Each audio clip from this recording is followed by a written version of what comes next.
Hello YouTube, welcome back to another week of the Killer Comics Show. You know the coup, it's Thursday, it's 9 o'clock. I've got the bad boys with me. I've got Andy from Perpetual Comics, and I've got this surprise geezer who didn't think he was going to be on it tonight and then just decided to gate crash the party, and it was a welcome gate crash, and it's Benjamin. How are you doing, Ben? I'm good. Thanks for letting me. I suffer from this thing where I feel like I'm missing out. I feel like I could. It's called FOMO, mate. Like if I'm not involved in something, like something better is going to happen. So I couldn't let that happen. So no, to be fair, I'm not at work tomorrow, so I can stay up past my bedtime and talk comics with you two. Donuts. That's good to hear. Donut. I know Andy was out today, like on the beach, weren't you, mate? I was, mate. I was. I'm 4 days into taking some antibiotics because, as you told everybody in the world last week, that I had a bit of the man flu and I had to man up. So I thought, you know what, I need to go to the doctor, get some antibiotics, and I'm absolutely buzzing off my nut at this point in time. I woke up at 7:30, looking forward to this show. That's an insight into my life, guys. So I'm looking forward. To be fair, Charlie, have you seen how much Andy has put himself on the internet today? Like, I'm spreading myself like butter. Every stream, every feed. I've had to report it. It's like it's borderline stalker of some sort. Like he's stalking every channel, anything to get to that 100 mark. He's done it. Fair play. He has done it. He's on to 200 now. He is on to 200 now. Yeah. I mean, yeah. Good luck to him. Listen, I'll be happy with 101. I think you've just done it, mate. There you go. Charlie's mum subscribes. It was my mum. It was actually my nan, and it was the kebab man and the postman and the milkman as well. So we're all subscribed to Perpetual Comics. Thank you. Love you all. But Ben, you done your video of the panels of the week, comments of the week. That was wicked. I enjoyed that. Thanks, mate. Yeah, thanks. You and a whole world of other viewers, Andy. There you go. And Luke from Hydro Collectibles watched it, which 1, 2. So, yeah, 3 people I don't know have watched it. That's the thing. I actually watched it on the TV, and myself and my wife were watching it. And she went, I like Ben. Oh, good. I'll take that. But I'm also worried that your wife is endeared to me through those videos because I am the worst person. I think I made a Jimmy Savile joke this week. So that's the only part I picked up on your wife than anything. That's the only part I picked up on as well. But I thought that'd be up your street, mate. That's what he said. Anyway, we have GP Venom in the house. That's the level, guys. That's the level that you're on. How you doing, Pete? We've got the new. Morning, Pete. How are we doing? Eons of Comics. Sure. Hello there. We've got my good friend, Darren, the Poptimist. Very nice guy. I just want to give a shout out to Darren from the Poptimist for he's going to be sending the Attention Seeking Geek some stuff for his Red Nose Day show. So massive shout out to you, Darren. Thank you very much for that, mate. And yeah, a huge thank you. I genuinely, I mean, it's 9 o'clock. Like I'm on the energy drink. I don't want to get emotional, but the way, like, I'm not going to say the word. Don't make me say the word. The Comic Society. Community, sorry. The way you guys have rallied around me for this event and the donations are really quite spectacular, actually. And it's also going to make it really hard because already I've got one donation through that I want for myself. And I'm just basically going to get sent a load of stuff that I want for myself. And I just need to have a look at where the money goes in Red Nose Day and think, do they really need it? Or, no, I'm joking. It's going to be an amazing night. And to be fair, like we're already off the mark with some donations. And we haven't done anything yet. So it's going to be a very exciting event. I might as well plug it now, Charlie. Segue. March the 18th. Thursday night, 9 p.m. Going to be a live stream fundraising event. I'll be joined by these 2 donuts and a few other for what should be good fun. So yeah, Darren's probably pressure. updating what he's going to send you now. So much pressure, Darren. The heat is on, mate. The heat is on. If you were planning, Darren, to send me one My Little Pony pop vinyl, then you need to get back to the drawing board, my friend. But honestly, I think it's going to be a great show. It's for a good cause. You've got enough of us donuts on there to help you as long as it goes on. So yeah, I'm really looking forward to it. Thank you. I've just put the link to the Just Giving page, so if anybody wants to go and stick a quid or two in, I'm sure we would all be really appreciative of that. If people can stick anything in there, for once, I won't object to that. So, but I mean, yeah, Andy, now that I know that you're quite a dab hand at putting in links and things like that, I might have to use you as my like Igor during the event, and you can do the technical side of things while I entertain. Ben, use me actually as two little pony pops. It was two pony pops. Okay, well then that's fine. Yeah, it brings in a whole new audience. To be fair, of viewers. It does. You know, I wasn't aiming for a 12-year-old girl demographic, but there we go. But Wouldn't anyway, be the first time on my channel. No. How do you think I've got all those subscribers? I did one Direction video, and yeah, it blew up. Was that your most popular video, the One Direction video? I don't like to talk about it, but yeah, probably. But I think, as you mentioned, Ben, it has been a pretty bumper week for comics. I think last week, I think we can all agree it was pretty boring, to be honest. It was kind of like a lull week. There weren't really much really to talk about other than not much really. I mean, other than what we read and we discussed and stuff, I don't really think it was all that. I think it's the quality of books as well. Like this week feels like there are a lot more, kind of big events happening and quality within the books as well. Listen, guys, there was no Scouts Honour, so that's all I'm gonna say. You know, so for those of you in the chat, last week Andy picked Scouts Honour number 2. Which is fine, right? We've all picked bad comics. I've picked one of them this week. I enjoyed it. Andy didn't. I've never picked a bad comic. My point of this is that he picked this comic to review on this show, and then it wasn't even on his pick of the week or read of the week. That's because I read it. Did you read it, Charlie? No, I didn't. There you go. To be fair, Charlie's there on his high horse, but he picked Orcs. Oh my god, which was hardly a modern classic. Oh my god. Well, hold on a minute, Sean. Right, so Sean said, haha, Stillwater, King in Black, etc. spoiled this week. Is he talking about we're going to spoil it, or? No, I think he means that he feels spoiled. Because what he missed as well though is the 3 of us are reviewing it, so he's triple spoiled. Yeah. And if you haven't read them comics, I've got these. They will come up, spoiler warning. So for 5 minutes or whatever, how long it's on for, you can just take them away. Or if you would like to remove someone's face, we can do it that way. So, you know, it's all about, we're trying to not do spoilers here. And I've written my notes, trying not to do spoilers. But I mean, it is the Killer Comic Show. We are killing comics. So...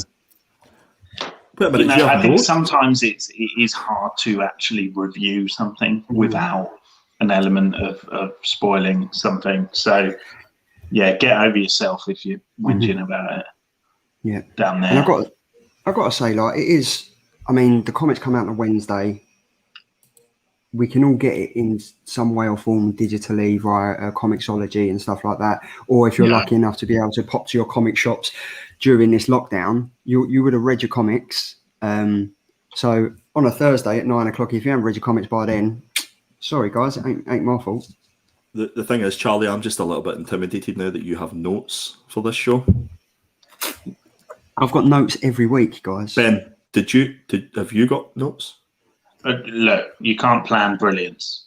True. Ben didn't even know he was coming on the show till about 6:30. So My ego just snapped into play, and I just decided, no, I want to play. But so the way it's going to go, we'll look at Batman Catwoman #3. We will look at what did I say? I think it's Batman Catwoman. Clearly not enough notes.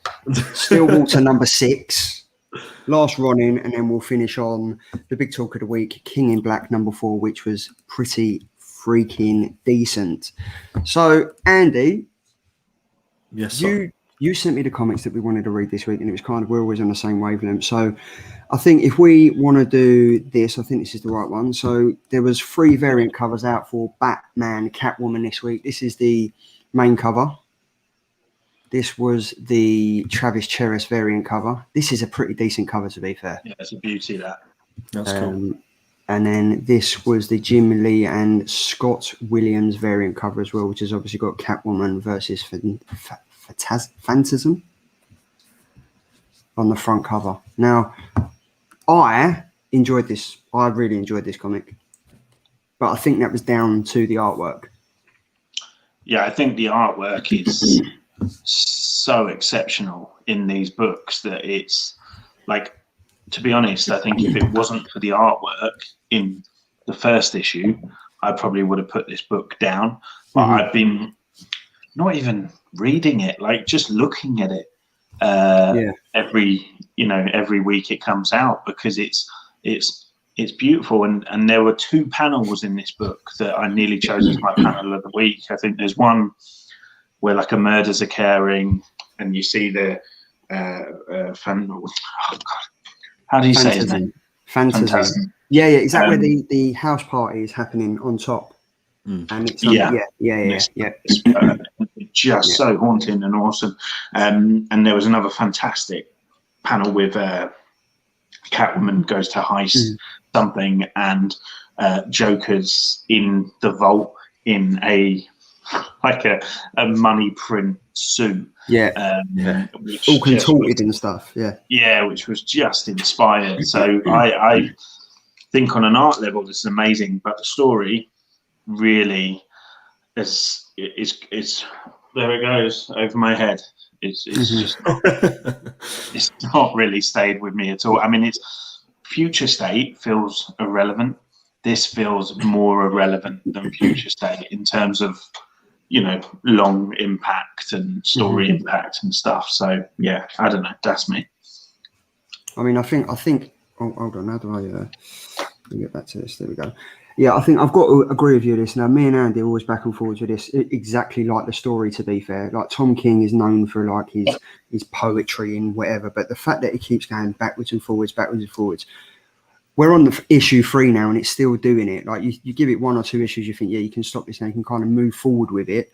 But for me, I just want to see more of the present story. I'm really loving the relationship that we're seeing between Selina and the Joker, because I don't really think that's ever been done before. Like, we've never seen that behind the scenes relationship of how she was like basically playing off her with the Joker and the Batman. So that's quite interesting to see. But the title's Batman and Catwoman, yet I think Batman's been in it 4 times. Do you know what I mean? It's a Catwoman book, isn't it? It is a Catwoman book. It is a Catwoman book. It is. Guys, I've endured 3 issues of this. It's the most disjointed story I've ever had to endure. The art is phenomenal. Clay Mann absolutely knocks out the park. I think the colorist is Tommy Mori. I think, is that how you pronounce it? Yeah, it's phenomenal. The colors, unbelievable, and that is the only endearing factor about this book. If you stuck a Future State symbol on the front of this book, you could be forgiven for thinking it was a Future State book. They should have done it as a Future State book. Like, if you've been like the actual Future State Catwoman book is awful. Like, it's worse than this. So, like, I probably would have taken this, had a little bit more fun with this if it was marketed as the Future State Catwoman book. But yeah, I don't know. Maybe it's one of those ones that you have to pick up as a trade and really kind of dedicate, the time to. But yeah, it is all over the shop, isn't it? Well, the first issue I had to read 3 times before I got a grasp of it. Issue 2, I kind of knew what to expect. Yeah, but you had to do that with the Hungry Caterpillar. Well, that's true. I'm still doing that with the Hungry Caterpillar. Thanks. But yeah, the issue 3, I was just like, I would have easily have left that off for this week if I could have, but it just felt as if we're kind of obliged at this point to cover it because we covered it the last 2 King and Black shows. So yeah, I think that is it. In it's like you kind of invest yourself in a comic and you hope. Like Tom King, like this, he's a good writer. Like he's done like Heroes in Crisis, which was really good. It was a really enjoyable story, and he's done some fantastic stuff. I'm still waiting for this story to pick up the pace. I enjoyed it because I think in certain parts the artwork is fantastic. Like the first couple of pages where you see like Wayne Manor and there's different lights coming on for different chapters of the book and stuff like that. But it's still confusing, and I think the fact that they've Clay Mann has made Helena in some parts look exactly like Selena. I was so confused in some parts. I was like, hold on a minute, is this Helena or Selena? Like, there's a scene in it, I think, where it's Selena and Bruce Wayne doing like a love tryst. You're getting it on, and I'm like, hold on a minute, you've literally just gone from a page where we've got Helena talking to Dick Grayson, who's now the new commissioner of Gotham, and now we're in a scene of love. Is this them two or is it Bruce Wayne? I was just like, I can't. It was really weird. Let's hope it's not Bruce Wayne, because that'd be weird, wouldn't it? Weird. Yeah. We've been saying the exact same thing though since issue 1. To be fair, Charlie, like the whole disjointed jumping back and forward. I think we said it was like 5 issues that this was running for. Yeah. It almost feels as if they've been forced to cram 3 separate stories into 5 issues, and it'd have been so much better if they'd have split it over 3 arcs of 5 issues, dealing with each of the separate things. It'd have been a lot easier. Oh. Yeah. You're not wrong, Andrew. No. I'm not often right. I mean, out of the 3 issues, I would say this was the best one by far, but that's only because I really enjoyed the way that we're seeing the relationship between Joker and Selena. That's the only reason. Not because of the fact that the way that, I mean, they introduced Phantasm in issue 1, or was it issue 2? Issue 1 or 2, and now like that's it. You get a clip of her, you get like a small cameo of her on the first or third page, and then that's it. And then it goes back to being a Catwoman story. It's basically like that character is so beloved through, the Batman adventures. And he's, I don't think he's really getting the spotlight as he should. He's kind of a cameo within the story that's supposed to be about him. Like it's strange. But not good. But I'm in it for the artwork. Like I think if you appreciate your artwork, then pick this book up. But quite often I'm put off by a book's artwork and the writing's better than the artwork. This is one of the rare occasions, because I don't think it happens often, to be honest, where the artwork outshines the absolutely. Yeah. I think in saying that as good as the artwork is, I found that in the 3 issues that the panels and the structure of the panels has been redone over and over again. So if you take this, for instance, that's been done in issue 1 and issue 2 with different characters. Yeah. And I don't know if there's like some sort of method to the madness, but it just seems a wee slightly lazy. Yeah. I get it. I think he's gone in deep. But I think, as Ben said, I think if you're a lover of Catwoman and you're a lover of Clayman's artwork and Tom Taylor, pick it up. The story for me isn't the strongest. I don't think it's not going to be, oh my god, I've missed out on issue 1 and 2. I need to go and buy issue 3 and collect them all. I don't think it's like that at all. It would be better read as a trade paperback because you might understand the backwards and forwards a lot more. Because I think by the time you finish this issue, you totally forgot what's happened in issue 2, because I think there's about 7 or 8 flashbacks and the timeline is all over the place. It is another Future State. Give me Future State Dark Detective all day long over this. Please. Yeah. But yeah, I think on that, it was, we only read it because we've continued it now, and it's definitely, as Andy's just done, it's definitely a thumbs down. I can't, it's not going to be one of them. I would only go out and get it for the cover. That's it. Right. But a perfectly drawn bottom as well. And a perfect some strong entries into the Peach game. Yes. Pardon For those of you in the chat who didn't see it last week, we do have a new segment. Excuse the pun. We will be doing that at the end of the show because it is a laugh. It is a laugh. It's a juicy segment, to say the least. It is a juicy segment. But on that note, which leading on, again, it was another perfect segue. It was a laugh. Coming back onto that is what have we got? We have got Ha Ha 2. Now this was in, like, for me, this is such a, from issue 1, which was about, what was the clown's name? He was what was his name? I can't remember. Andy's the indie guy. I'll come back to you. It was my spirit animal as well. Eagles. So basically, just make one up. Yeah, I mean, this Smiley Joe. It is awesome. So there's 6 issues of this comic, and each issue is telling the story of a different clown within society and stuff. And this time around, the lead character is Rudolph, and she's kind of taken the same footsteps as her mother.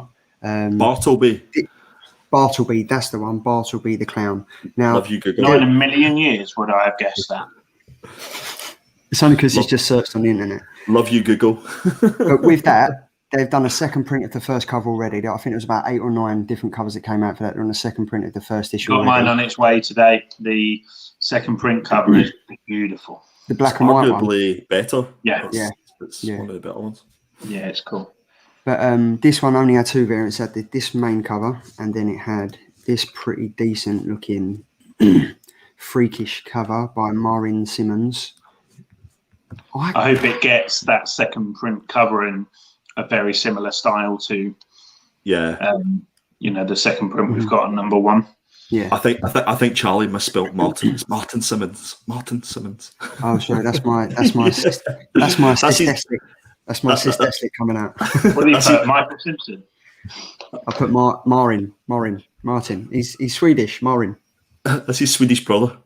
No, but honestly, I think this comic, right? If you haven't read this, I'm not going to lie. The artwork by Zoe Thorogood is sensational. Like, I really. I know, Ben, you didn't like this. I really liked it. Yeah, I thought it fit the story very well. Yeah, not that I didn't.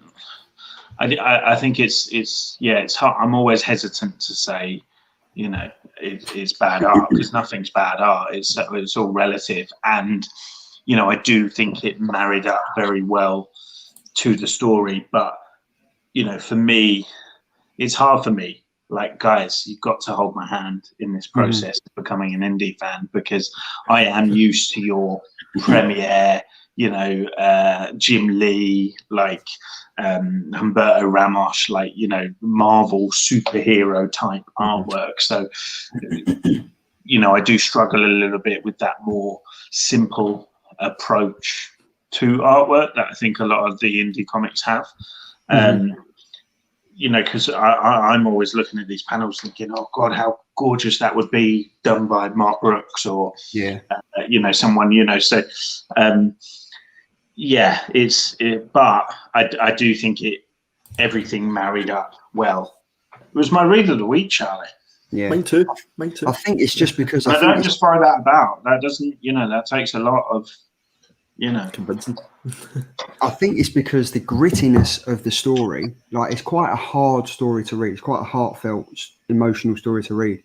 And I think the grittiness of the line work and the sketches and everything in the art tie in very well to the story. Like, it's quite in certain parts, it's quite an uncomfortable read. Oh yeah. Oh, massively, the whole thing. Issue 1 and issue 2 are kind of a deep dive into mental health and aspects. It's interesting because I didn't think issue 2 was going to carry that sort of theme into issue 2, but it did, probably even more so than issue 1. And it kind of feels as if something's building up and brewing in Haha.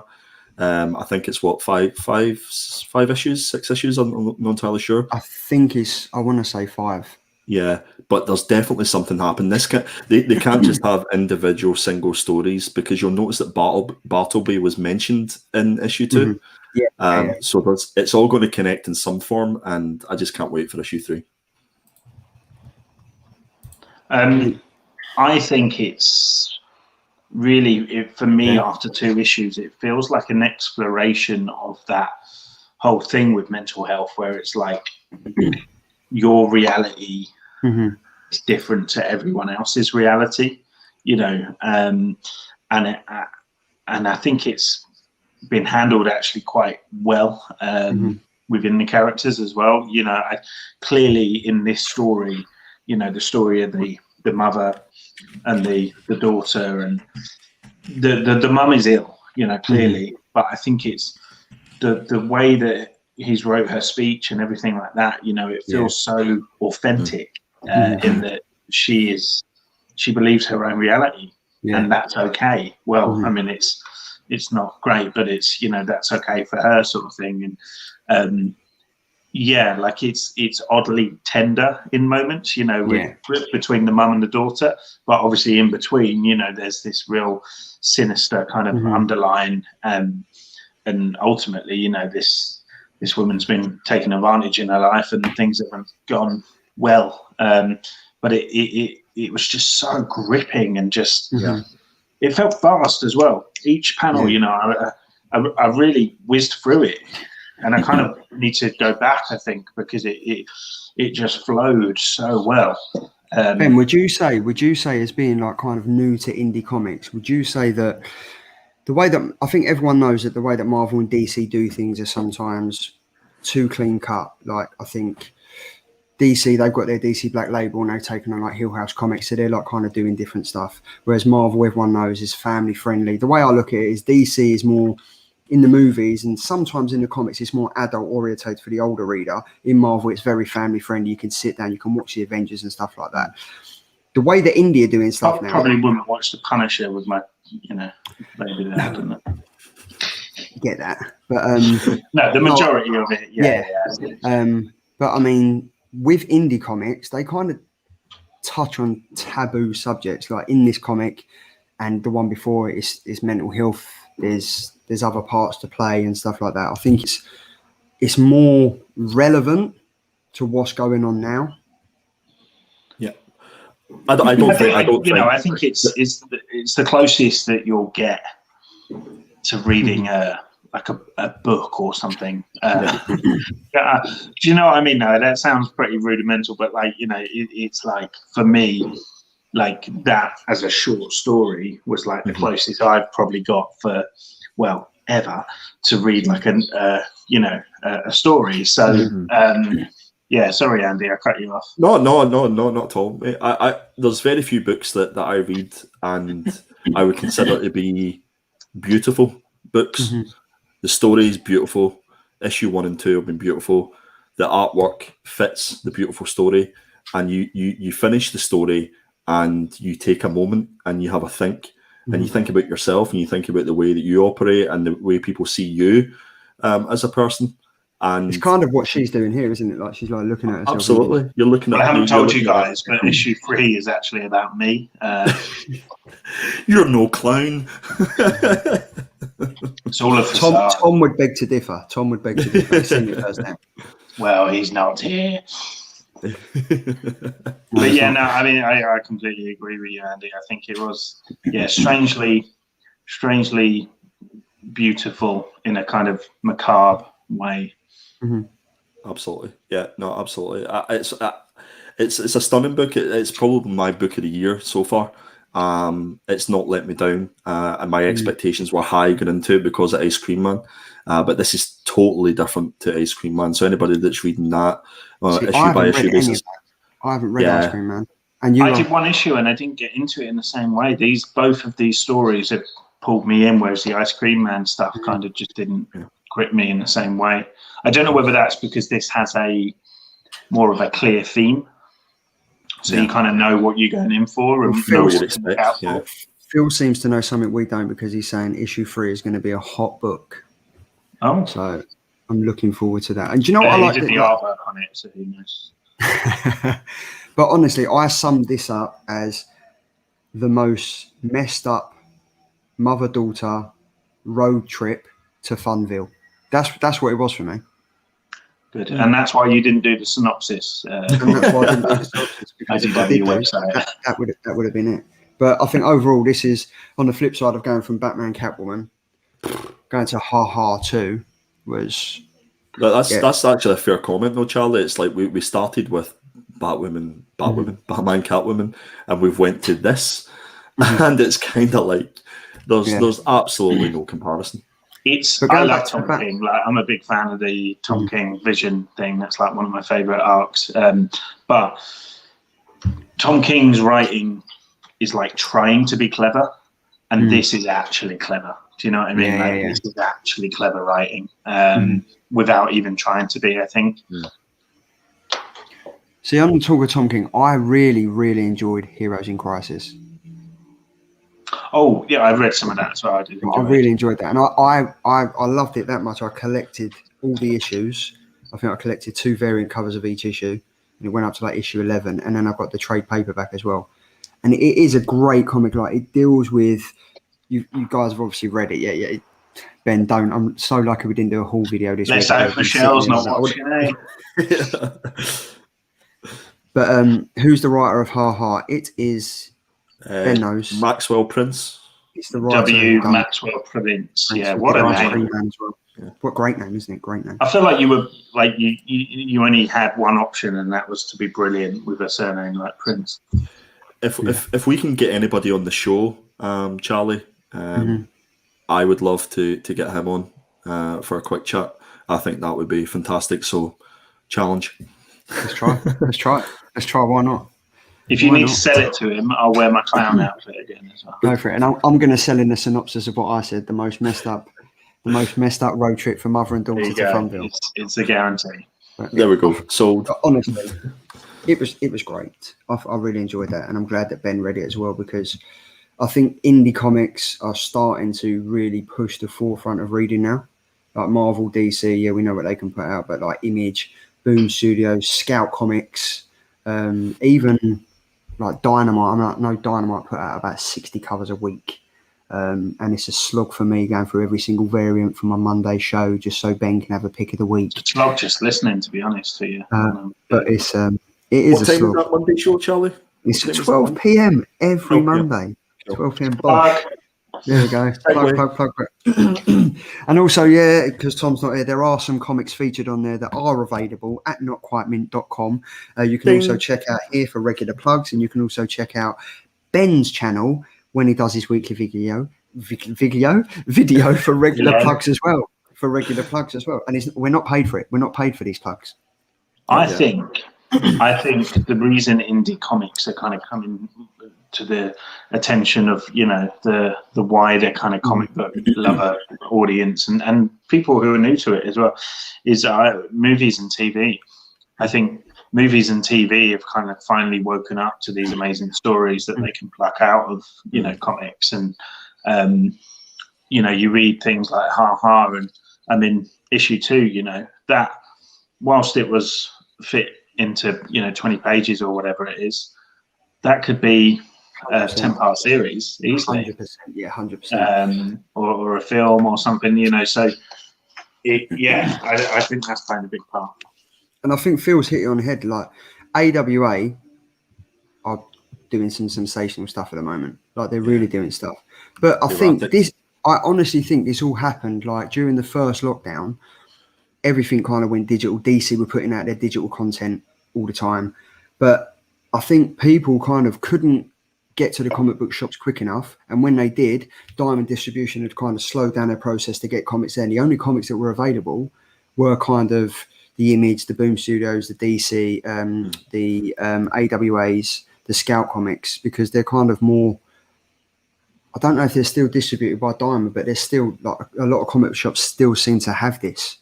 I think there's less red tape to go through as well for creators, so they can get from A, as in forming the story, to B, as in having it as a comic book in someone's hands a lot quicker. Whereas Marvel and DC, you got to go through execs, you got to sign stuff up, and however many checks from editors and stuff. So, and as Eons of Comics has said, Aftershock are starting to bring out some real nice titles too, very horror orientated. Recommend them if anybody wanted something different. Honestly, it's just indie. I think there's a lot to be said for creative freedom, and it seems like the writer of Haha has that creative freedom to touch on subjects that Mr. Mickey Mouse would never touch at Disney and Marvel. No. But I mean, the next comic we've got is again, it's another indie comic, and it is Stillwater. Right, For me, Charlie, this is the one I haven't read, I'm afraid. So I'm going to sit back now and let you guys sell it to me. There's no spoilers, but I will say the one biggest selling point for this comic would be that we're 6 issues in, and this has been gripping, action-packed, interesting, consistently great since issue 1. Chip Zdarsky is killing it. It's a Chip Zdarsky book. Yeah. Right, I'm in. Yeah. Consistently great is a great explanation for it. I think we looked at this one the last time we were on, Charlie, and I think that's the word that we used was consistent.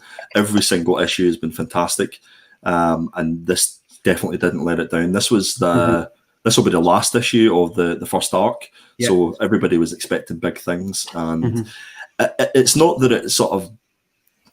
It wasn't a story that sort of blew me away and thought, oh, this is absolutely amazing, I can't wait to the next issue. It was just consistently good, and it draws you in, and it's sort of the character development in this is probably the best that I've seen in a comic, specifically from an indie, and that's a lot to do with Chip Zdarsky. Yeah, honestly, I think this issue is a direct follow-on from the massive ending of what happened in the last issue. Now, without going too much into it to give too much away, it is it's just a great comic all around. Like, it covers, there's kind of like a supernatural element. It's kind of like talk to me about what is it? What's the setting? Not a superhero based as such comic. Right. See you later then. Take care, guys. There's supernatural elements to it, in a way that it is supernatural. That's the end of it. But it's in a way that it's not. There's no superheroes involved. Andy, can you explain this a bit better? It's supernatural in the aspect that Stillwater is a place, presumably in America, where you don't grow up, you don't grow old, you stay young. So that's the whole premise of it. So anybody that's in Stillwater stays young, and the people that are in Stillwater are trying to keep it a secret because they don't want the government to come in and start doing tests and all that good stuff. But as a result of keeping it within Stillwater and not letting anybody in, the media or anything like that, they've created their own their own community. And those community, when you create your own community, you have it's been a long day. You have the head of that community, and everybody wants to be the leader and wants to be in charge. And it's kind of that story of when people become too big for their boots, they try to, hammer down on the smaller people. At what point do you stay young? So when you enter. So what if you're born there? You stay young. You stay at the point, or you stay. So the whole premise of the story, Ben, is that one of those characters was actually born in Stillwater and then effectively shipped out of Stillwater so that they wouldn't stay young. But then they received a letter from their mother, and then he travelled into Stillwater to try and find her, and that's where it all kicks off. So that's okay. Well, I'm intrigued. Chip Zdarsky, he could touch a turd and it would turn to gold. To be fair, so. And they say the premise of it is it's been the same premise throughout the whole comic. It says nobody dies in the town of Stillwater. That's not just a promise; it's a threat. That's kind of what it is. That is a threat. I can't wait. It's an action-packed sci-fi supernatural mystery in parts. It's just full of action. It's full of great character dialogue. The writing is sensational on it. You're constantly on the edge of your seat. Even when there's just like a few fill-in pages, you're still like, oh, how's this going to pan out? It is just a great comic. And again, it's an indie comic. The last panel of issue 5 was was a real showstopper for me.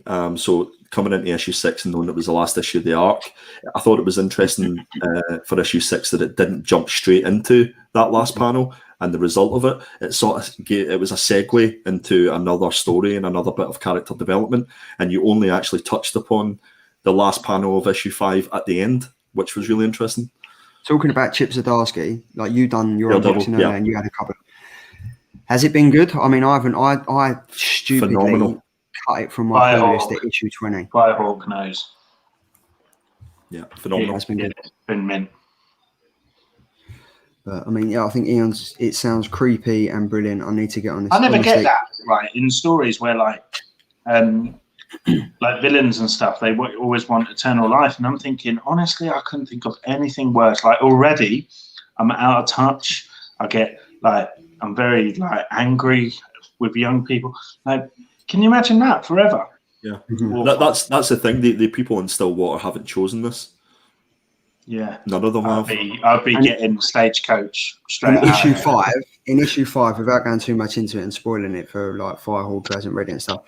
Issue 5 you kind of deal with not wanting to stay young for too long. What is actually going to happen? Is the government going to come in and stuff like that? So you kind of, with everything that's happened in the past 5 issues, you kind of get to issue 6 and you're like, so this is what happens. This is what's going to go on. This issue is based around one character. It's based around a character called Ted, and you kind of find out how he got to Stillwater and where he is now, why he's in his mindset, and why he's the character that he is. And it does it very well. I was very impressed with the ending of it. I've got to say, it was kind of like the Expendables entrance where you see certain characters walking in and stuff. That was pretty. Yeah, that was cool. That was cool. Cool. It was. You kind of understand why he's a bit of a dick in the first 5 issues, and you kind of at some points feel a little bit sorry for him. But then it's kind of intriguing, as you say, that last panel at the end of issue 6 sort of sets everything up for that second arc. So real looking forward to it. Do you know what? It's so refreshing to like be able to read a comic. Like sometimes 6 issues in, you think a comic's going to get. I mean, King in Black, for instance, right? It's been great. Issue 1 was blown away. There was a massive hype behind it. Issue 2 and 3 were like okay, and then issue 4, which we'll get into, has picked up again. With Stillwater, it's been consistent throughout.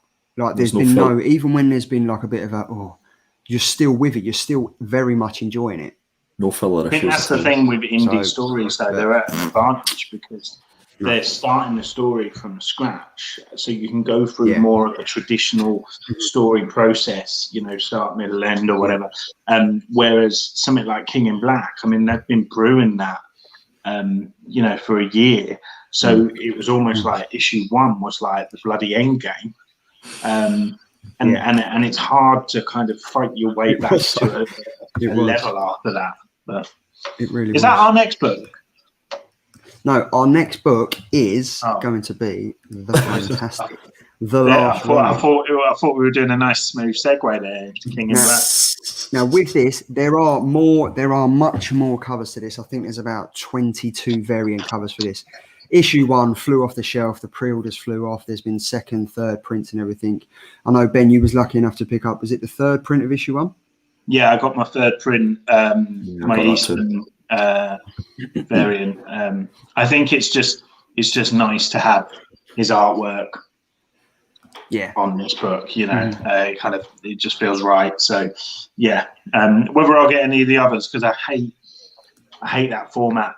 It ruins my OCD and my collection. It's like, you know what I mean? So whether I'll get any more, I'm not sure. But I mean, I think I pulled up about 9 or 10 of them. But obviously, this is the 1 in 10 incentive variant. This is pretty decent. You've got the Aaron Bartlin variant. This is a decent one. You've got the Leonardo Alan Quay variant.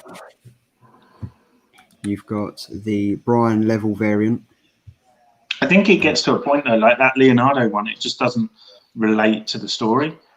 Well, this is the thing. So obviously, if you've read issue 1, you kind of think, I know who it is. But then are they doing this to throw a curveball? Because it's never actually, it's only, I think everyone would have read issue 1 now. If you haven't and you're in the chat, I do apologise. We don't. I'm just we don't apologise. I'm just trying to go through the chat. Here we go. We've got King in Black picks up from issue 4. I may have read the wrong issue. There we go. Right. So blocked. But so honestly, we find out that, or we think at the end of issue 1, Michelangelo is the last Ronin.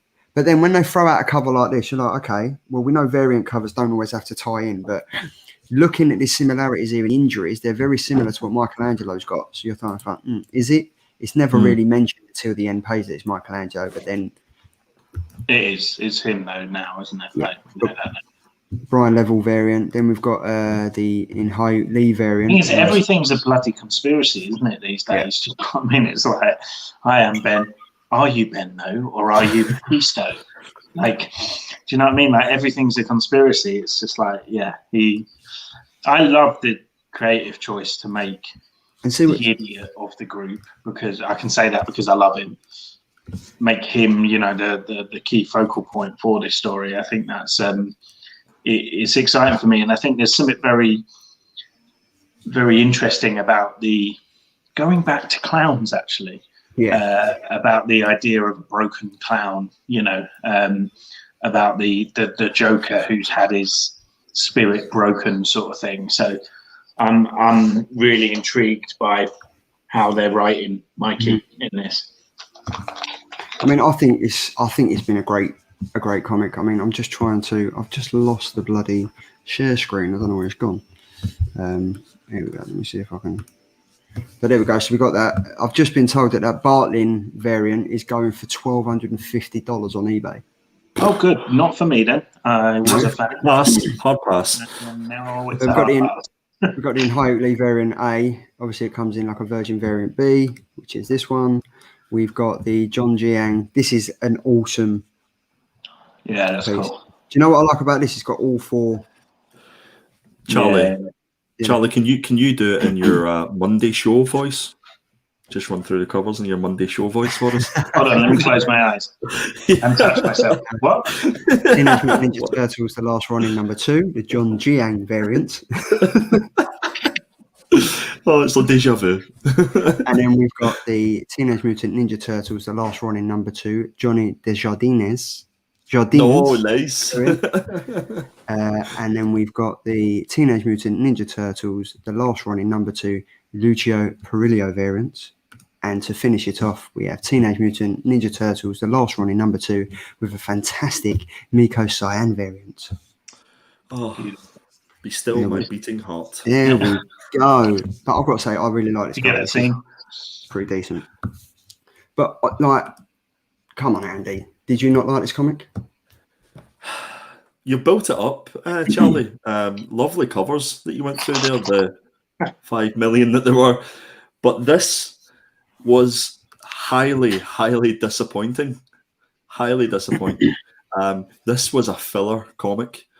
The only reason that anybody would pick this up is because they're a Turtles fan and they wanted to find out what the whole crack was after issue 1 and the whole hoo-ha.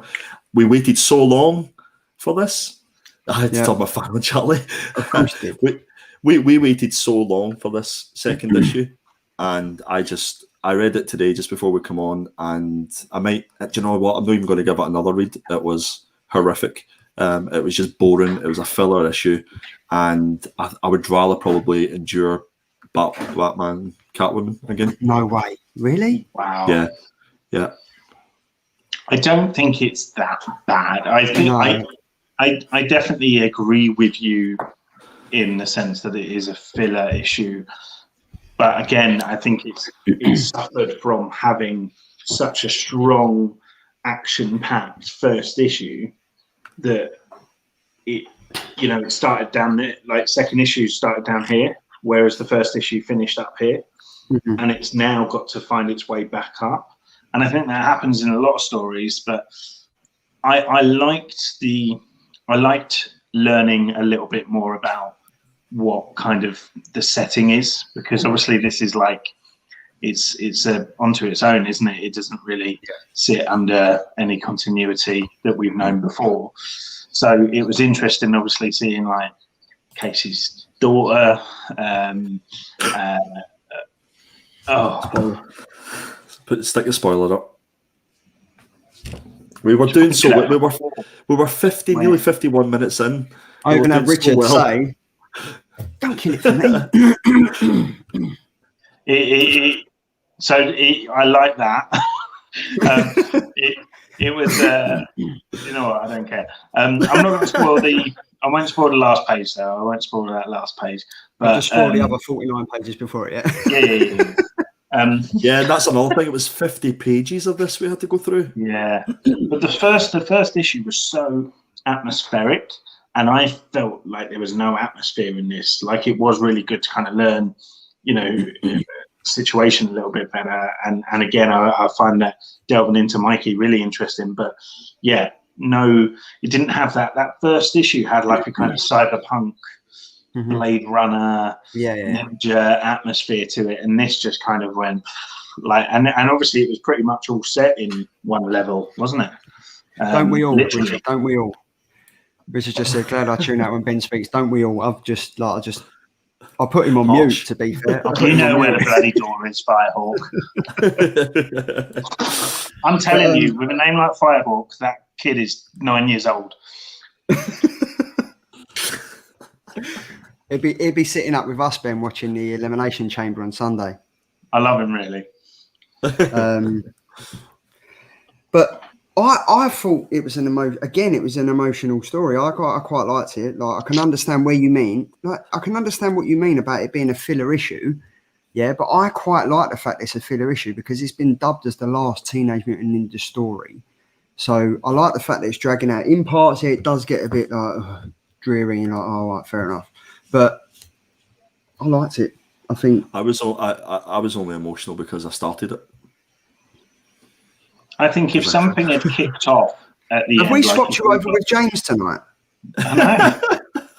Have you swapped over? Listen, we're not all going to agree in all the books, but this was. Can the real Andy please stand up? Someone's always got to fill the bald, moody guy a gimmick, and Andy is taking that role tonight. Yeah. I think if it had more of an action-packed ending, like if we maybe got 3 pages at the end where something kicked off, like, I don't know, someone, Shredder, came back, hi, I'm back, I don't know, something. I think it would have been, that would have been terrible. I think that might have made it feel less fillery.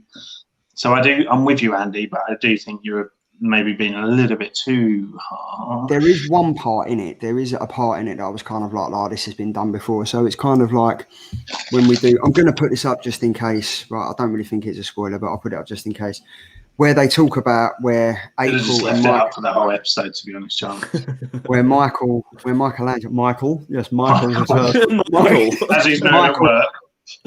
Turtle, right? Michael the Turtle, right? Where he's talking to April. Hi, Michael. Hi, I'm Michael. I'm a turtle. Power. Where we're talking Michael to April from Taps. And then it comes out that that New York City has been split up into 3 districts. That kind of got me back into like thinking about Batman, No Man's Land, and stuff like that. And I was like, this has kind of been done before. And it's broken up into the top, middle, and rock bottom. Yeah, and there's like a truce. There was supposed to be a truce anyway. Yeah. But obviously something happened and Splinter was in a bad way and stuff like that. Look, the more you put his comments on the screen, the more it's going to encourage him, Charlie. Not having it. And the more it's going to annoy Ben, so keep going. keep going, Rich, mate, keep going. But all right, okay, right. So I like keyboard warriors. These keyboard warriors, but keyboard ninjas. That would be more fitting to what we're talking about now. So very good. Ninjas. Good one, Michael. Right, I think I'm kind of like Tom on this. I just enjoy all comics. If it's going to be a crap comic, I'm going to find something to enjoy about it. I enjoyed this because it was a long 50-page issue. I like sometimes, like after reading, I think Batman, Catwoman. I'm going to call it Catwoman from now on because I loved it. It was 24 issues, 24 pages. It was quick. It was done. It was whatever done. Then Stillwater was 32. I enjoyed that. And then 50 pages of Teenage Mutant Ninja Turtles is never going to be a bad thing. Whether it's a bad story or not, I just enjoy the Turtles. I just enjoyed it, and I thought Michelangelo, he's gone from being the happy, jokey, pizza-loving turtle. He's now literally, he's back, his shell's against the wall.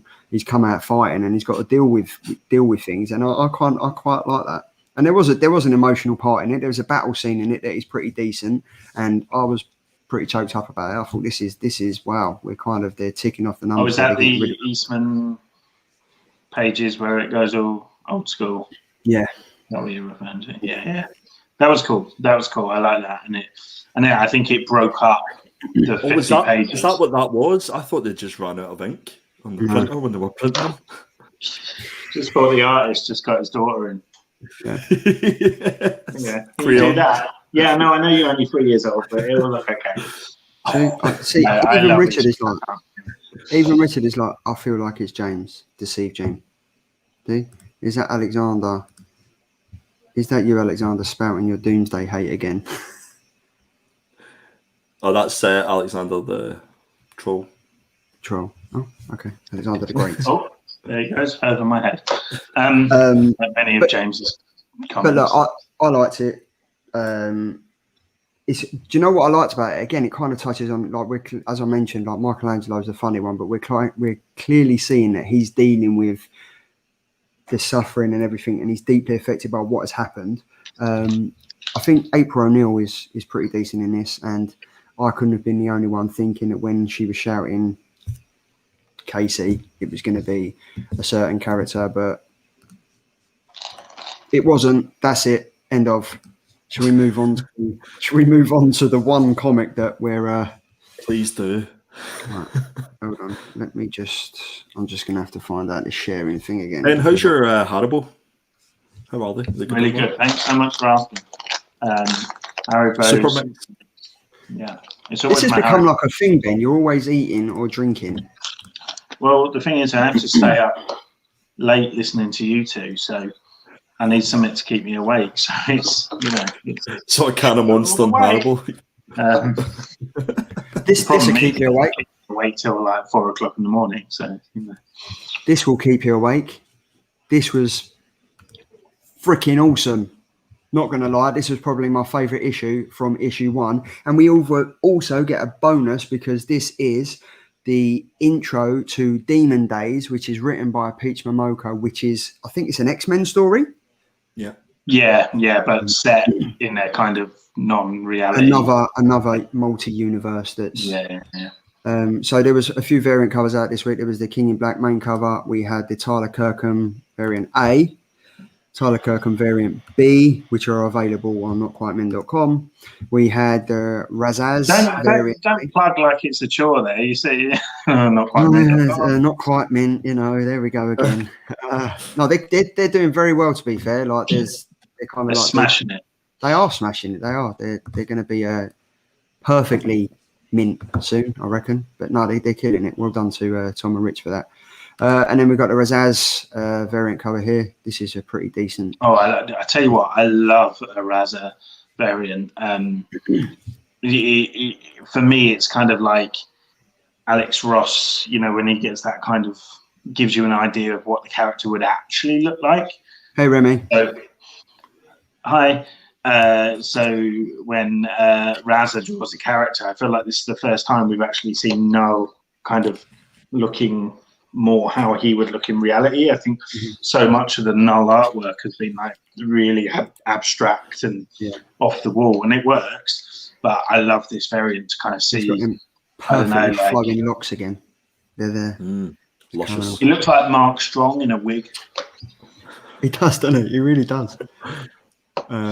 There's the Lenil Francis U connecting variant. We've got the. I've loved these Ian Bedham tattoo variants. They've kind of evolved over time. Like the first one was. If I weren't already covered, I would have had like a king and black sleeve with them all. The first one was just a black and white. Then the second one, and then I think last issue it kind of added some colour in, and this is like gone all out with Doctor Strange. You know what? You could have had that like at the top, and it could have worked its way down. It would be so cool. So if anyone's got a spare arm, get on it.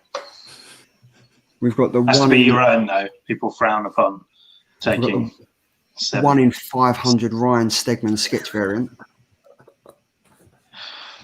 See, I think this would be quite good as a tattoo, though, Ben. Yeah, but Christ, that's a lot of line work. Jesus. And then to finish it off, we had a 1 in 50 dragon variant. That was awesome. It's awesome, but it hurts your neck. Yeah, it does. Like you kind of like, yeah. Charlie, can we just stick up Tom's post there? Yes. Hold on, mate. I'm just trying to get back to desktop one. What does he say? Just got off shit. All the love, guys. So you lot were mocking me because I spelt Martin wrong. I can safely say that I think our very good friend Thomas Malin means shift. I don't know whether he did mean that. I hope so. I think he's just honest. I hope it does. Shit like well. TMI, Tom. TMI. TMI. But even Richard said, as far as the tie-ins, what needs to be read? I have Venom and Black Cat. The thing is with the tie-ins is I think a lot doesn't have to be read, but like, so I read the Miles Morales tie-in this week. Literally, I had no expectations. Yeah. It was fantastic. It was so cool. So that's worth picking up. Obviously, I've raved about Thunderbolts. Again, I went into that with no expectations, and that's been really good. Yeah. What else? Tie-in wise, I'd probably say I'd avoid what is it? The Union. That just is. Oh, Daredevil. Union is irrelevant for me. I'd say. Oh yeah. The Black Panther one was pretty good. Yes. The Black Panther one was pretty decent. Gwen. No, don't even. No, that is definitely a £5. That's got to be. You've got to put £1 in the pot for saying Community, and I've got to do it now. You've got to put £2 to Ben for his Red Nose Day thing for saying Gwenham. That's just like that didn't even need to be read. It was just if you're into frat house parties and kind of like a Mrs. Doubtfire scene type of thing, you get on it. But I wouldn't bother. I am sold. But I think overall, the tie-ins would be Venom, Black Cat, Black Panther, Spider-Man, and definitely Thunderbolts. I mean, to be honest, probably Venom is the only one that has to be read. Yeah. Do you know what I mean? But yeah, chuck those spoilers up, Charlie. Yes, I will. Get those up because we've got some real stuff to get down to. Yeah, I've already sold it. The commission on that, Richard, it's only 50p, so don't worry about it, mate. Oh yeah, look, he loves you, Andy. Thanks, bro. I know. Who is that guy? Block that guy. King in Black 4 was the most beautiful way to illustrate pretty much absolutely nothing happening at all until the last panel again. Was we blocking him? Was it him we were blocking? Right, but guys, right, I'm putting them up. I'm putting them up because honestly, with a comic like this, to do it justice, you've got to include spoilers. Like I know, like we are trying so hard. It was my New Year's resolution. It was my New Year's resolution to kind of not do spoilers, but this was the most solid issue since issue 1, I think. For me, like honestly, there was a part in it. I think I messaged you both on Wednesday or last week. Yeah, I think was it Monday? I think it was Tuesday or Wednesday. I messaged you saying it was one of the days of the week. You just mentioned every day of the week. February at some point in Monday, Tuesday or Wednesday, and I literally spat out my tea. Maybe dropped a little bit of it. I was in shock, right? Honestly, the fact that it features the preludes to an upcoming X-Men issue, Doomsday's miniseries by Peach Momoko and stuff like that. I honestly thought it included a jaw-dropping, thrilling twist. Am I the only one that thought that? I was like, I really enjoyed it. I really enjoyed it. Yeah, I enjoyed it. I didn't love. I still don't think I'm at a place where like how I felt when I first read House of M or when I first read the first Civil War. Like I don't think I felt that raw. Like it's just so good. Like with King in Black, but it is great. again, I think it suffered from the fact that ultimately the first issue was just so much and took you there that it's kind of got to get back up there. And it's the whole thing has been with this backdrop of kind of basically losing. This issue was great though. It did feel very kind of towards the end of Endgame, you know, where it's like finally everyone's rallying through.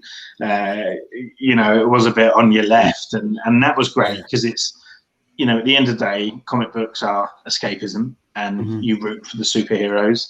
And it was a very kind of, you go on, guys, like you get that blonde bastard. So it was good in that sense.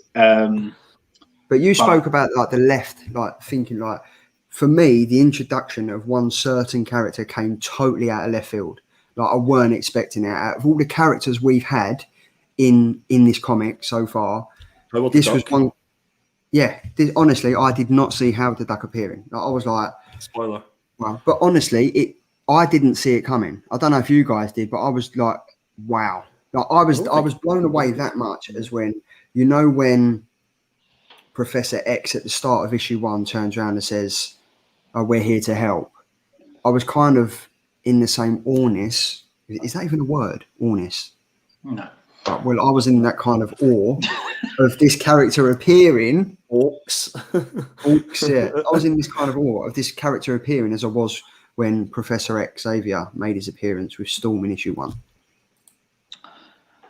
Yeah, unfortunately, I'm like on too many like forums, and my Instagram's just full of like speculation and stuff. So I had heard about this as a theory with the so big spoiler warning, guys, with the Captain Universe introduction. Oh my god, he said it. I always get mixed up with Captain Planet, which is a completely different thing. Can you imagine if that would have been cool? That would have been cool. He's going to kill me with recycling. But yeah, so unfortunately, it wasn't like a massive like whoa. And to be quite honest, it's never that character has never really been on my radar. Like as a lifelong Marvel fan, like it's not really been a character I've massively cared for. So it was a case of. Am I right in saying though, Ben, that that's been done before with various Marvel characters, even like Spider-Man, Silver Surfer? Yes. So Spidey had it for a bit. So ultimately, like the Captain is the Enigma Universe, is it the Unipower or the Enigma? Yeah, the Unipower selects someone. Yeah. And I think what they kind of done is retconned way back when to say that he's the anti-null. Yeah, so, he works in the same way that a symbiote does. So before he used to just spread on everyone, but then he decided to pick certain champions. Yeah. And if you read Marvel Spotlight, I think it's number 9, which has Captain Universe number 1 or whatever. It's weird. It's like I actually went back and read it today, and it's interesting because it's all like, oh no, the shadow zombies. So and they're like black figures with like red eyes, and that's kind of I think what they're implying is that actually that was Null back then in the kind of Marvel universe, and we just didn't know it at the time, sort of thing. Part of me feels like, again, this is Donny Cates kind of going, right, I'm going to make that character relevant, and I'm going to integrate that character into it. Or, that's the character that I love, so I'm sure everyone else will love it and understand what it is. There are tons of hardcore Marvel fans that even this probably would have made them go, what's Captain Universe again? Like, do you know what I mean? So I had to do that. I'm not going to lie. I had to do that. I was like because there's a part in it where the Silver Surfer's, he gets it. And you're thinking, right, he's had it before. Are they just going to regurgitate this story? And then we find out, no, I'm not. it's not meant. You're not meant for me, for someone else. But I mean, I think Luke from Hydra Collectibles mentioned it a few weeks ago that Donny Cates and Stegman, they're gonna do something else after this. Obviously, it's ending on is it Venom 35. That kind of art ends, doesn't it? Venom 200 was gone back. Well, they're probably going to do Captain Bloody Universe comic, aren't they? Well, no, I think they're actually going to invest so much more in Dylan now. I think, and the next Venom is going to be Dylan. Someone else is going to take over and kind of take it in another way. But I can't see how this is going to end. Is Venom 35 going to tie in with the King in Black number 5? I can't see. I'm trying to work out how it's all going to end. Is it all going to tie in? I think Venom will, will maybe show us more of the internal psychological happenings when the Uni-Power finds you. I think we'll see Eddie Brock having an internal monologue with the Uni-Power, like, oh, you have been chosen or whatever. Do you know, I think that's probably what the next Venom issue will be, and then it will throw us back into King in Black. So how many issues have we got left? 1. Yeah. So it'll throw us back into King in Black for the finale. But I was pretty confused. I couldn't work out. So if you've been a symbiote before, can you still, like, because obviously Spider-Man, Silver Surfer, you've got Eddie Brock, who is now Captain Universe. I don't think the Silver Surfers had a symbiote other than the God of Light attached to him before. But for the likes of Spider-Man, like Miles Morales and Eddie Brock, they've had a symbiote attached to him. So is the God of Light going to be resentful towards that, or is it just going to overpower it and think, yeah, we can kind of get that out of you, or they're going to be the same effects? I don't know. Your guess is as good as mine. I think this will probably lead to a whole implosion and a kind of like, oh, there's balance in the world now, because James is so happy today. It's really pleasant to see. So harsh, but yeah, I mean, it's it's been a great event, and I'm really excited for the finale. And the Captain Universe thing, it's obviously very left field, but it's exciting, and it's, in a way, it is good, because it does make people kind of research areas of Marvel that they might not have kind of looked at before. I don't know. It's a weird one for me. I think it is because I don't have a big attachment to that Captain Universe, Uni-Power stuff. I think it's just not. It didn't have the same kind of like, jaw drop moment that I maybe wanted. I mean, did you guys? For me, the left field thing was obviously the Captain Universe thing, but I kind of think we knew about that at the end of issue 3, where the Silver Surfer's coming in. You kind of know it's going to take something big to penetrate the darkness that Noel has surrounded the world with. And obviously the Silver Surfer couldn't even get through it. The Silver Surfer, he had to take the God of Light to get through it, because the God of Light couldn't get through it on its own, so the Silver Surfer took it through. For me, the biggest part that I was really wow about was the introduction of Jean Grey. Because you hear her talking to Eddie Brock, like, deal with me on this, you can deal with it. And I was kind of thinking, oh, hold on, is this the Silver Surfer continuing in the last issue, like talking, trying to sort shit out? And then when we found out it was Jean Grey, I was like, this is awesome. Like, this was one character I didn't even think was going to come into the comic. We'd had all the X-Men, we'd had like Cyclops, Wolverine, we'd had like Storm. For her to come in, I was like, this is awesome. Yeah, I thought it was a wee bit. I enjoyed it, but I think it was a wee bit predictable, this issue, in some of it. It almost feels as if, like, you were talking there, Ben, about him like shutting his eyes and picking out a character. I think it's a wee bit smart on that. I actually think he's got a shed full of the first appearance of Captain Universes, and he's done the same for crossover with paybacks. I think that's what he's doing. Yeah, exactly. But it was just a little bit predictable for me. I really enjoyed the fight scenes in this. Yeah. I thought they were fantastic. I thought the Stegman's artwork was absolutely brilliant. But again, that's a stable, isn't it? Now? Oh, without a doubt. Like, even his Spider-Man in this issue was stunning. What was James saying here? He's saying, I do agree, though, bringing in Captain Universe and adding that as part of the symbiote history is a cool turn. Captain Universe is so obscure that it makes it interesting. Yeah. I just hope it does. I mean, let's be honest, right? When Sentry came into issue 3, there was loads of talk about Century, like people picking up Century Comics and reading Century. That's dropped off now. Well, that was my original theory, that he was the opposite. He was the void that was the opposite or whatever. But do you think this is going to happen with Captain Universe now? Everyone's going to be like, oh, Captain Universe, let's jump on a hype train for 3 weeks and then done. Well, it's already happening. It's already happening. I mean, the books are going through the roof. So I think Eddie will be Captain Universe, and I think Dylan will be our Venom now. So I think, well, I hope it is a long thing.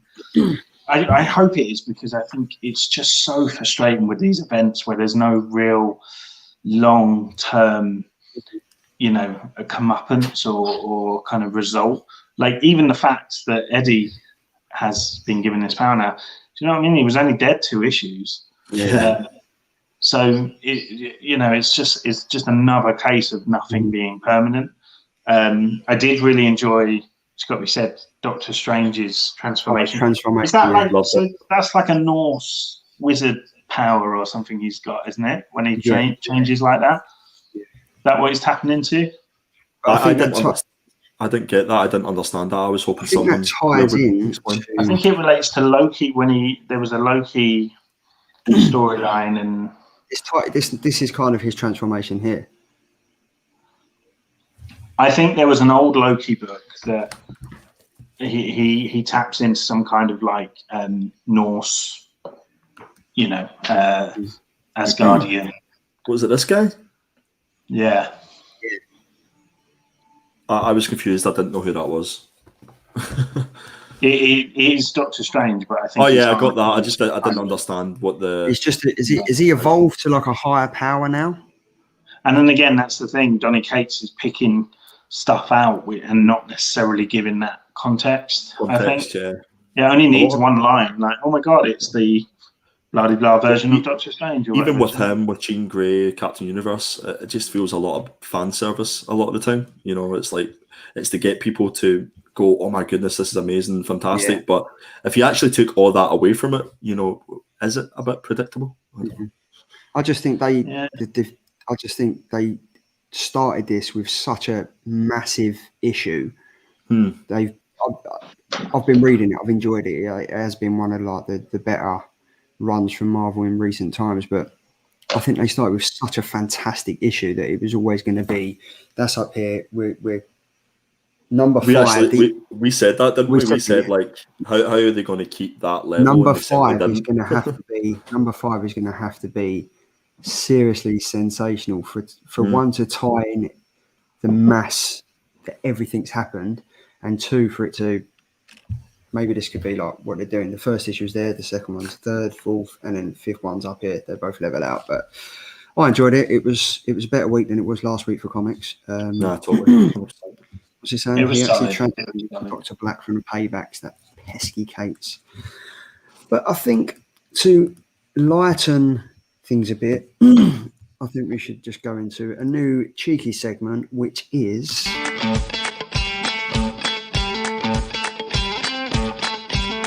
Peach of the Week. There we go. Peach of the Week. I hope you're proud of yourself. I'm very proud of myself because I quite like this. I think I bet you do. Good. And when we read comics, there's certain parts that we pick out. I am a fruit lover. Peach is my favourite fruit, and to be able to tie that in and share that with the Comic Society, I think is a great way of doing things. And James has just said that's why I'm here, folks. Cancelled? What's been cancelled? No way. Peach of the Week. No way. I'm not cancelling Peach of the Week. It's almost like you're offering a service to the comic community, Charlie. Charlie, need me to compose a Peach of the Week jingle? No one wants you to do Who knows? This knows. Who knows? This knows. But anyway, to tie in to Peach of the Week, we have all picked a pert derriere that has appeared in week 7's comics. Up first, we have got Andy. Ben, move out of the way, mate. So oh, you can't. The peach is on my face. How can I move? What are you doing, Ben? That's what I want to know. I'm a big Casey Jones fan. That's what I'm saying. This, despite this comic being a bit of a letdown for me, this particular panel was the highlight for me. And I think this was originally just going to be Ben that was going to be choosing the Peach of the Week, if I remember rightly from the previous week. But I thought, I thought I would throw in my Tuppence worth, and this, ladies and gentlemen, is Tuppence. Casey Jones is my Peach of the Week. And can you take it away and just show Ben's face, and that's my Peach of the Week. It's a high crack. That is such a high crack. Ben got a crotch in his favour right about now. Like, no one has a crease that goes that high. Why is her bottom talking and sounds like Ben? And then we have, well, I don't know how we're going to do this. Right, hold on, I'm going to have to do this, Andy. Swap you around with Ben because Ben's is up next. Yes, thank you, Charlie. This is dear Helena's derriere. I mean, come on, you know. But the worst thing is, right, as I was reading all of the comics this week, I was like specifically looking at people's bums, like male, female, creature. It doesn't matter. Like, I was out there looking for the peach. And this one, to be fair, you didn't even have to look for, did you? It's just there. It looks like she's tensing, which seems unnecessary, but it is cold on a rooftop, and particularly in that outfit. So yes, my choice was Helena. She's got VPL as well, by the looks of it. Oh, what? VPL, which is a visual panty line. Only weirdos and perverts know as I said, Charlie, you're offering a service. You are offering a service to the and community. I see Captain Comics has made it just in time. He's obviously had this on. He was ready for this. He's a dirty old man. Trust him to come at this point. He's a peach of a guy. But to finish it off, that is a decent peach to beat. But I had to top it off. I had to go with Nightwing. Oh, look at that. I had to go with Nightwing from Future State, Nightwing number 2. Andy, it's a shame we can't see your face right about now because you are probably chomping at the bit. I mean, I'm chomping at something. He has been squatting like religiously to get that girth. Yeah, look, Captain timed it right. Yes, it is booty time. Honestly, seriously, we only had like 6 people on it. We're now on 111 people in the chat. We're on 69 people. This is going around. And next time, let's just not talk about the comics. And Peach of the Week is a new. That's it. In fact, rebrand your whole channel. Peach of the Week, and I'll get James to write the jingle for that. But this is, I mean, come on, look, he's in tight lycra. This is Nightwing. This was, out of all the derrieres, this was my favourite. And that finished off quite a decent week of comic. I mean, he's got a chin strap on. He needs I don't think Andy knows that I've removed the picture. That's not a peach. That looks like someone's dropped a peach. From one arse to another. I'm not being funny. That looked like... Yeah, look, the pop's going to see notifications on. That's always a good sign. I love a good chest and booty. There we go. If you just tuned in to see Andy's booty, you would have just seen one of the pages from Scumbag 5, which is James will know what I'm talking about there, because that is a good comic. In James, Andy, you seem to have the same belt and jeans on. That's not I know. But yeah, that's it's always good. Primark is a great shop. It's always good to finish off these shows on a laugh. Thank you to everyone that's joined in the chat. Thanks to these 2 guys here that have joined me. Andy, glad you're feeling better, mate. You missed out on a blinding show last week when we spoke to the one and only David Nakayama. How cool was David Nakayama? He's a great artist. He was great to chat to. And he was gorgeous. Just to interrupt you, it says, haha, that's brilliant. Peach of the week to stay. There we go. It's been confirmed. I think it will People stay. have spoken. The people have spoken. And if any of you in the chat do want to send me your peaches of the week, send them to me and we will feature them in the show. Just drop me. Your inbox is going to... I don't know if I've set myself up for a fall here, but yeah, drop them to me in Instagram and we will feature them on next week's show. So the peach of the week will be for week number 8. So yeah, drop me in your peach of the week. I'm sure I've set myself up for a fall here, but your inbox is going to look like a fruit basket. What the hell? Why not? But yeah, David Nakayama was one of the most down-to-earth guys I think I've had on my channel. He was great. It was such a shame that you could miss it, Andy, because it was just, I know you were there. I couldn't believe one man could have so much going for him. A great artist. I know. Yeah. Handsome. I'm really looking forward to coming to the UK as well. I'm really looking forward. Can we take a pint? I reckon we should. I already nailed him down to sleep on my settee. Yeah, no. Eons has already sent me 500 peach pics. There we go, mate. That I feel like I bloody work for Babe Station now. But yeah, there we go. Peach of the week will always end the show for the foreseeable future. I think it's great if I can get people in the chat involved. Send me your peaches. Charlie's Fruit Market. Food Market. Oh yeah, 50p a peach. Come and get your nice peaches. Yeah, £3 a pound. £3 a pound for your peaches. £3 a pound for your peaches. I'll have a banana, please. But on that note, it has been great having the Mitchell brothers join me tonight for Peach of the Week. And James from Comic Deal also did mention that if they was to put their heads together, it would be a peach. So let's can we try that? There we go. If you can get close together. I'm at like optimum peach level at the moment because I've got a bit of fuzz as well. Wait a minute. If they ask, does that make you the dick, Charlie? Absolutely, 100%. I'm more of a kiwi at the moment.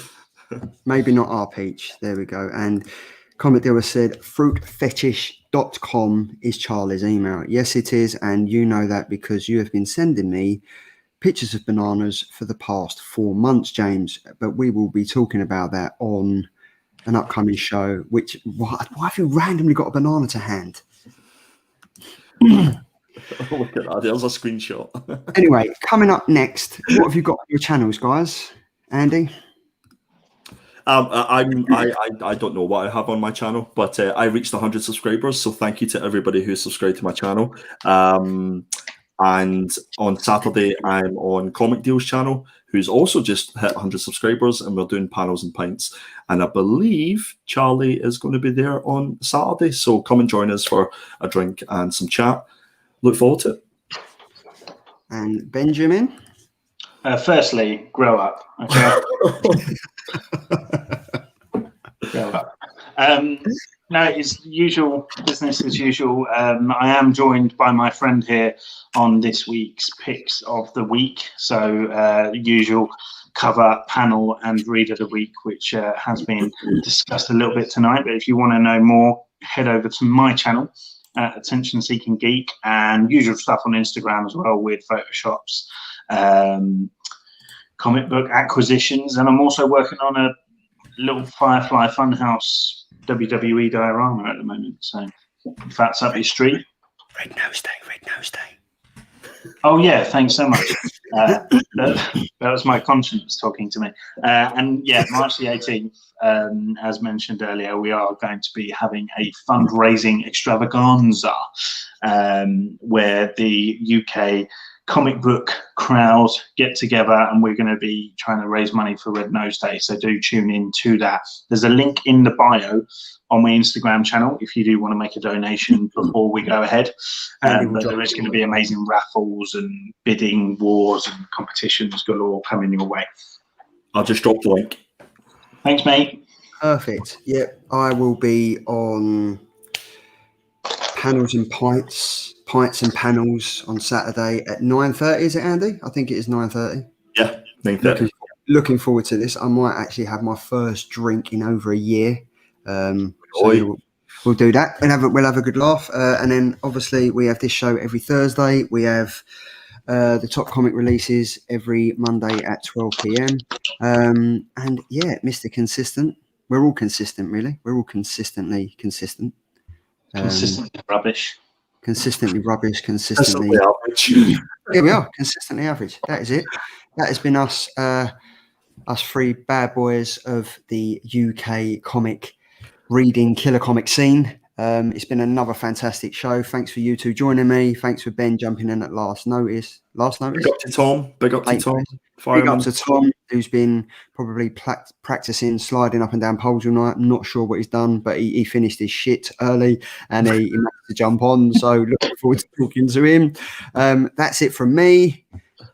That's it from Ben and Kermit. I guess that's it from Andy. And yeah, as always, guys, if I don't see you for a week, I'll see you through the geeky window.